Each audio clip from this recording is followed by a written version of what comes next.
My parents pressured me to forgive my brother for his affair with my ex-wife and her pregnancy, then demanded I support them financially. My wife, Amy, cheated on me with my brother, Jake, which is why I recently got divorced. My family did choose them over me, and yes, that did happen, but karma had other ideas. To help you see how my entire life culminated in this awful betrayal, let me begin from the beginning. Jake, who was born when I was 8 years old, was always the golden child while I was growing up in suburban Boston. In the eyes of our parents, Robert and Sarah, I seemed to vanish. Although they weren't particularly nasty, I was undoubtedly treated as an afterthought. This reality was pounded home to us during our entire upbringing. I can still clearly recall winning my first science fair in 6th grade. I devoted months to creating a functional model of solar system dynamics, replete with orbital calculations and revolving planets. I received first prize and a special commendation for mathematical precision from the judges. Jake had a t-ball practice, not even a game, just practice, so my parents didn't attend the ceremony at all. The walls of our living room were covered with Jake's participation ribbons, while my award remained unopened on the mantle for a week before vanishing into the basement. Our entire childhood was shaped by that. Jake's C+ grades were celebrated, but my straight A's were met with distracted nods. My mother first expressed concern that Jake could feel bad about his regular classes as a result of my enrollment in the advanced placement program. Jake received a new automobile for his 16th birthday to help build his confidence, according to Dad, whereas I had to start working part-time at 16 in order to earn money for college and buy my own clothes. Graduating from high school was very difficult. Instead of seeing me get my graduation and give my valedictorian address, my parents spent most of the ceremony photographing Jake playing in the stands when he was just 10 years old. Jake was whining about being bored, so they didn't hear me announce my MIT scholarship. A celebration dinner was transformed into a party for Jake's early baseball season because Jake seems a little down about all your achievements. Mom even encouraged me to tone down my presentation of my college intentions. I scarcely noticed that I had been accepted to MIT on a partial scholarship because Jake had recently made the junior baseball team. That's nice, honey. But did you hear Jake might make starting pitcher next season? Mom said, I recall. I came to the realization that nothing I ever did would be sufficient at that point. I served as the practice child, the test subject for Jake, their actual parenting endeavor. With my scholarship, the money I saved from 3 part-time jobs, and the resolve to never look back, I set out for MIT at the age of 18. Jake had a summer league game the day I moved into my dorm, so my parents left early. They didn't even assist me with unpacking. Those were life-changing college years. I was evaluated entirely on my own merits for the first time. Upon discovering my aptitude for software architecture, I immersed myself in computer science and finished with honors. Several IT organizations were interested in my distributed systems optimization undergraduate thesis, and by the time I graduated, I had received 5 job offers. A part of me still hoped that things might improve, so I picked a promising company in Boston, in part because it was near home. I was in charge of my own development team within 2 years, and by the 5th year, I was the youngest senior developer in the company's history. My folks were too busy assisting Jake with his 3rd college major change to really understand what I did for a job. 4 years ago, at a tiny coffee shop close to my workplace, the real turning point in my life occurred. Amy and I met there. While completing her teaching degree, she was working as a barista. She somehow managed to recall each regular's order as well as a personal characteristic. She acknowledged that she had been writing encouraging notes on my coffee cups for weeks before she eventually consented to go out with me. I hadn't even noticed because I had been so focused on my task. 6 hours were spent on our first date. We discussed everything, including our families, anxieties, and dreams. She seemed to genuinely get my family's problems. When I informed her about my early years, she responded, "They're blind. They have no idea what they were missing." I felt like I was being seen for the first time. The following year seemed unreal. We prepared extravagant meals together, spent weekends discovering Boston's hidden bookstores, and went trekking in New Hampshire. She pushed me to go for a big promotion at work, helped me get ready for the interviews, and celebrated my success more than anybody else. She shed joyful tears when I asked her to marry me after 14 months, saying she had been hoping I would. At the time, I believed our wedding was tiny and ideal. When my family arrived, They talked about Jake's new job opportunity in California for the whole of the reception. To show everyone a text message from Jake regarding his second interview, Mom actually cut short Amy's father's toast. In hindsight, I should have recognized it as a warning flag, but Amy dismissed it with a laugh, stating that she thought their commitment to Jake was sweet. Our marriage was everything I could have imagined for 3 years. We began discussing starting a family, acquired a lovely condo in Cambridge, and took trips when we could. Amy made our house feel like the cozy, caring home I never had as a child by decorating it with pictures of our travels and planting a little container garden on our balcony. We were a team, she constantly asserted. She would remark, us against the world. Then, Jake got in touch last year. After failing to succeed in California due to the startup culture not being his vibe, he returned to Boston. He wrote me a lengthy email in which he expressed his longing for his older brother and his desire to mend our relationship. After growing up, he wrote, family should stick together. After a week of contemplation, Amy urged me to give him a chance. People evolve, she stated. Perhaps they've come to terms with their losses. I decided to go out to supper with Jake against my better judgment. Although awkward, the first meeting showed promise. Jake seemed to have grown up and become more self-aware. He stated he wanted to make atonement and acknowledged that he had had it easy as a child. A week later, I introduced him to Amy, and they clicked right away. Too well, as I would learn later. Everything appeared to be ideal at first. A couple of times a week, Jake would stop by for dinner. He seemed genuinely interested in my work, brought wine, and entertained us with tales of his exploits in California. He even stood up for me when our parents began showing their customary partiality at Sunday dinners. In fact, I began to think that we might be biological brothers. Subtly, however, things began to change. Jake started unexpectedly visiting our home, sometimes while I was still at work. While she graded papers, Amy stated they were simply hanging out and that it was good to have company. He would remain for supper and use my coffee mug while chatting with my wife and making inside jokes. I chose to overlook the warning signs, which included their sudden silence when I walked into a room, Amy's phone abruptly turning to the side when I sat next to her, their knowing glances at dinner, and their coincidental meetings at the coffee shop or grocery store. The announcement of the pregnancy followed. We were eating dinner at home. Naturally, Jake was present when Amy broke the news. Although I was ecstatic, Jake's response ought to have told me everything. He was not in the least bit surprised. Rather, he smiled with a knowing satisfaction that made my stomach flip. Jake was there all the time after that. He would talk about how active he would be in our child's life, touch Amy's stomach without asking, and make remarks about the baby's future. Despite my efforts to organize a romantic baby moon trip, Jake inadvertently invited himself. The baby needs both of us, he said, and Amy concurred. I still remember the night I found out. I had been lying awake, mentally reliving months of dubious events. Amy was on the nightstand charging her phone while she slept peacefully next to me. I had never once looked at her phone in our 6 years together. I was a believer in trust and privacy, but I had a need to know something. They had hundreds of communications dating back 6 months. While I was at work, we had secret meetings in hotels, plans for their future together, conversations about their infant. Soon after he returned to my life, they had begun sharing a bed. They had intended to tell me after the baby was born, assuming that I would be too attached to the child to leave. Therefore, the pregnancy wasn't an accident. I felt my world come crashing down, message by message, as I read every single message till dawn. I was seated in our reading chair with Amy's phone in my hand when she woke up. She was immediately aware of what I had found. She sobbed, "We didn't intend for this to occur. Jake and I simply clicked. He knows me better than you ever could." In fact, she spoke the most overused phrase in the history of affairs. "We were going to tell you, but we didn't want to worry you after I became pregnant."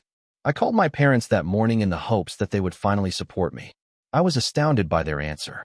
Mom said, "Jake made a mistake, but he's going to be a father now. You must forgive him and act like the bigger person. Consider the infant. Consider the grandchild that was produced when their younger son was having an affair with the wife of their older son. They were also protecting him once more. There are some things that never change." That day, I called a divorce attorney and checked into a hotel. Amy took turns pleading for my pardon and condemning me for deserting our family. At work, Jake attempted to corner me by claiming that we needed to have a man-to-man conversation. I reported him for workplace harassment and had security escort him out. Going through a divorce was a nightmare. Amy and Jake claimed their affair started because of my emotional unavailability, portraying me as domineering and emotionally abusive. According to my parents' testimony, I had always been difficult and had lifelong jealousy of Jake. Mom even blamed the mediator for the entire problem, saying that I should have been more considerate of Jake's demands. After that, I stopped negotiating. After we went to court, Amy managed to get a respectable settlement. It seems that in Massachusetts, having an affair with your husband's brother does not waive alimony. Small success, though, like preserving the condo and the majority of my pay. I am currently 34 years old, divorced, and totally estranged from my family.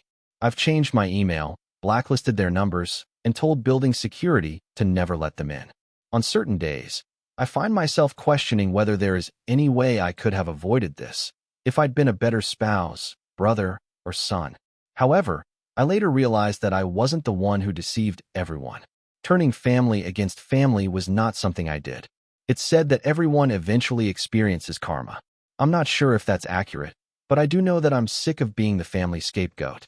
Having to be understanding when everyone else gets away with ruining lives is something I'm tired of. I've lived my entire life as the one who was passed over, the second best option, and the afterthought. No more. However, just when I believed that things couldn't get much worse, they were about to get even more bizarre. I assumed my family would finally leave me alone when I stopped communicating with them after the divorce. About a month has passed since everything happened, and I've been making an effort to concentrate on getting better and moving on. However, it seems that they had different ideas. When our office receptionist messaged me yesterday morning while I was in the middle of an important meeting with my development team, she said that my mother, Sarah, was in the lobby and insisted on seeing me. She reportedly spent more than an hour there, telling everyone she just needed to talk to her son. Since my team had seen Jake's prior incident at work, they could tell how uneasy I was. After ignoring her and carrying on with my job, my phone began to ring with calls from unidentified numbers. It seems that my mother had enlisted a number of family members to attempt to contact me. I thought it might be work-related when I finally answered one phone, but it was my Aunt Linda, with whom I hadn't spoken in years. Not even bothering to say hello, she began, "Your brother and Amy are really struggling. Jake still hasn't found a job, and the settlement money is running low. Well, no one wants to hire him after that. Jake's reputation appears to have been ruined by his affair with Amy, which somehow made its way into his professional network. After doing background checks, a number of prospective employers withdrew their offers. I couldn't help but notice the irony. For once, his actions had tangible repercussions. This is where it becomes ridiculous, though. In addition to purchasing groceries and paying their rent, my parents have also been paying for Amy's prenatal medical expenses. My father's retirement funds are being depleted, and they are now in a panic as they run out of money themselves. Their remedy? They want me to provide financial assistance for the woman who deceived me and the brother who ruined my marriage. My mother didn't just show up at my office. She had a plan. She chose to ambush me at work since she knew I wouldn't return their calls. After threatening to stay until closing time, she launched into a prepared speech on forgiveness and family responsibilities when I eventually made my way down to the lobby to handle the problem. She easily forgot that I had to pay for my own college education when she remarked, "Your father and I have always provided for both our sons. It's time for you to take charge and support your brother during this difficult time." What I was hearing was unbelievable. A rough patch? My wife became pregnant after he had an affair with her, and he attempted to claim the child as his own. That is a purposeful set of decisions, not a tough stretch. She foolishly responded, "Well, if you had paid more attention to Amy's needs." Before I phoned security, I interrupted her and urged her to go. I loudly announced in the lobby that I was leaving my own brother and his unborn child behind before she left. Despite their support, a number of my coworkers found this to be humiliating. Jake sent me an email later that evening. In order to get around my blocks, he had made a new account. Half-hearted apologies and barely disguised requests for financial assistance were mixed together in the email. He wrote about the difficulties Amy was having with her pregnancy, something I was unaware of, how they were unable to pay for appropriate medical treatment, and how the stress was impacting my future nephew or niece. The attachment, a sonogram image, was what truly drew my attention. Even though the manipulation techniques were clear, they were attacking me emotionally with their unborn child, the result of their affair. In an attempt to take a new tack, my father arrived at my apartment complex the following day and pretended to be there only to talk. I declined to let him in when the front desk called. Then, for 2 hours, he stood in the lobby, telling everyone who would listen how his successful son was causing his brother's family to suffer. Since then, I've had to inform the management of my building of the circumstances and ask them to bar any of my family members from entering. I don't see any other choice, even though it's awkward to publicly discuss my private issues in this way. Additionally, the harassment has spread to social media. On Facebook, Amy has been making vague accusations against me, claiming that she was abandoned throughout her pregnancy by her emotionally unavailable husband. Adding his own remarks about how some people need to step up and take responsibility, Jake has been reposting these posts. He seems to be unaware of the irony of discussing responsibility while pleading for freebies. I find it infuriating how they have twisted this story. They portray me as the bad guy since I didn't provide for the folks who deceived me. They seem to believe that I have a duty to save them from their own mess simply because I'm succeeding professionally. I've started keeping a record of everything, including emails, problems at work, and posts on social media. According to my lawyer, if they try anything legal, we could need it. She is especially worried that they would attempt to use the legal system to obtain more support. The worst thing, I've received messages from certain family friends and distant relatives encouraging me to put family first and be the bigger person. They don't seem to realize that Jake and Amy ruined my last remnant of a family. Even though I'm steadfast in my resolve to not assist them, the persistent harassment is wearing me down. To cope with all of this, I've been seeing a therapist, and I'm thinking of searching for a new job in a different place. Although I don't like the idea of fleeing, I'm at a loss on what to do to find serenity. My own family has descended to a level I never imagined, but here we are. They are not merely pleading for assistance. They are attempting to intimidate and coerce me into giving money to the same individuals who ruined my life. I get a feeling that this isn't over yet. Desperate people do desperate things, and they're growing desperate. Suddenly, my former partner's attorney sent me a notice. Jake and Amy were trying to sue me for further support, citing increased medical needs and changed circumstances. My lawyer, who had been recording all of their harassment incidents, was enraged but ready. Last week was the scheduled court date. It was unreal to enter that courtroom. Amy was dressed to highlight her obvious pregnancy. Our parents sat directly behind them, looking smugly arrogant, while Jake sat behind her in our father's old suit. First up was their lawyer, who told a story that almost made me chuckle. They claimed that because they had undervalued the emotional toll of the divorce, the initial payment was insufficient. They said that my pattern of workplace harassment had prevented Jake from finding a job, and even implied that the stress caused by my vindictive behavior was putting Amy's pregnancy in jeopardy because it allegedly required specialized care because of high-risk issues. The way my lawyer responded was heartbreakingly effective. She started by playing surveillance tape from my office building, which included my mother's theatrical displays, Jake's violent conduct, and Amy's attempts to enter through the rear door. She then presented social media evidence, including a detailed chronology of their campaign of online abuse. Their financial records were the true surprise. Jake had rejected multiple jobs as being beneath him, not because he was having trouble finding employment as a result of my pestering. For the court's pity, Amy had turned down a full-time teaching job in order to keep her jobless pregnant woman status. Amy's prenatal records, which revealed a perfectly healthy pregnancy with typical expenses, were the most incriminating of all. They had been playing pawn with their unborn child. The judge was clearly upset. The judge interrupted their attorney when he attempted to explain that emotional discomfort warranted more help. Your clients seem to have committed perjury, counselor. Do you want to keep going in this direction? Their lawyer returned with a somber expression after a short break. Jake was pale, Amy was crying, and their united front had fallen apart. I was pleasantly surprised by the judge's decision. In addition to rejecting their motion, he also lowered my alimony payments by 60%. Parties who misuse the legal system are not viewed favorably by this court, he said. Mr. Smith seems to be the victim of a well-planned scheme to exploit him financially and emotionally. The fallout happened quickly. Amy decided she could work after Jake unexpectedly landed a job in retail. In their final message, my parents accused me of destroying Jake's last chance and assured me that they would never forgive me for abandoning my family. Citing irreconcilable differences regarding truthfulness, their attorney resigned from their representation. My organization increased security and barred them from the property. I learned that my parents had taken out a second mortgage to pay for legal bills, and that Jake and Amy were arguing over money all the time via common acquaintances. Finally, I feel like I can breathe. I can rebuild my savings thanks to the lower expenses, and I'm thinking about accepting a job offer in Seattle. Letting someone suffer the repercussions of their actions is sometimes the finest form of retaliation. However, I have a feeling that this story is far from over. I want to start by thanking this community. I have remained strong during this entire fiasco thanks to your support and remarks. Here is what may be my story's last chapter. Aunt Linda, the sister of my father, unexpectedly contacted me a few weeks after the court triumph. I was interested enough to listen to her because she has never been involved in family conflict. A huge error. Trying to seem worried, she began, "Your father isn't getting any younger. His health is suffering as a result of all this stress."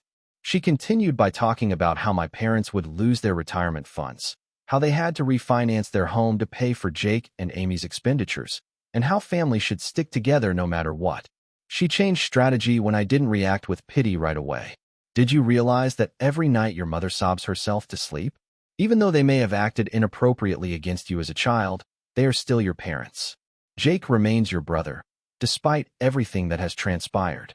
At last, I cut her off. "What took place? Are you referring to the months he spent having sex with my wife, getting her pregnant, and then attempting to claim the child as his own? That's what took place." I was astounded by her response. "Well, perhaps you could have been more involved in your marriage." In fact, she attempted to place the blame for their affair on me, claiming that my jealousy of Jake as a child had produced a toxic environment that pushed them together. It was so ridiculous. I laughed, really laughed. Another member of the family was attempting to deceive me into taking accountability for Jake and Amy's behavior. What's different this time? It didn't move me at all. "Linda," I asked, "why don't you assist them if you're so worried about their financial status? Your husband's legal practice is doing well, and you possess 3 rental properties. Why am I the only one who is supposed to stand by them?" "That was different," she sputtered, adding that I had a special obligation as Jake's brother. She said she didn't want to take sides when I asked her why she hadn't stepped in during all of this. "But now you're picking sides," I said. "You decided to come to me and demand that I pay for their consequences rather than admit the harm they caused." She then revealed what she believed to be her secret weapon. "Your father is thinking of retiring early because of stress. The house may need to be sold. Is seeing your folks lose everything because you're too proud to assist what you want." I said, "No, Linda. They're losing everything as a result of their decision to condone Jake's actions once more. They, like Jake and Amy, are paying the price for their own decisions. And what do you know? I'm not responsible for fixing that. When I'm older and alone, family is all we have in the end." She emphasized, threatening that I will regret this. "No," I replied.